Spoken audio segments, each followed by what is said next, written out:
Okay, may I have your attention, please? Once it gets in, we get everybody off the plane, and of course the board, we will begin boarding.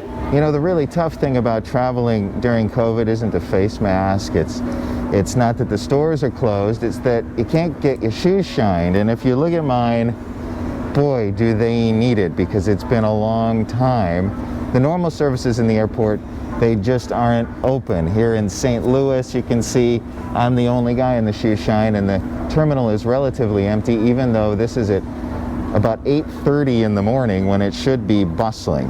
But this underscores what we're seeing in the industry. And Airlines for America has just come out with new data illustrating the depth of the decline and telling us basically where we're going to be going. Of course, I want to remind you, Alex Lynch, Gen XI Production, he is the guy behind the camera today as we are back on the road traveling and shooting videos in our client markets. Empty terminals tell us what we need to know about the economy. The gross domestic product now expected to be down by 4% at least in 2020. 2008, the economy declined by 2.5%. So we're almost twice the impact of the biggest recession in most of our lives. Airlines for America now saying 2023 before a full return to traffic and a full return to the economy. And I don't have to remind you, that's still 4 years away.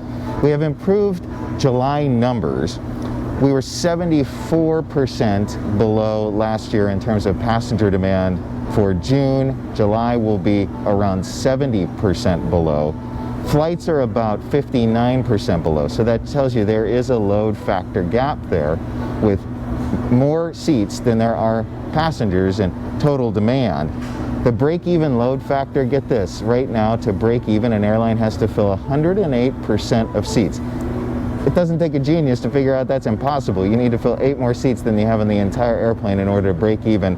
That tells us that fares are exceptionally low as airlines are scratching the bottom of the barrel to get passengers onto their airplanes. They're averaging 68 people on every airplane right now. That's down from 96 people per flight last July. Demand has plateaued. This is probably the most worrying piece of information that we have. Bookings, they're down a point from June to July, and forward bookings for August are actually worse than they were in June, which means more people have canceled their August travel in July than had booked it in June. More cancellations than previous bookings. That's because, in all likelihood, of the COVID spikes, and that's something we've definitely got to keep an eye on.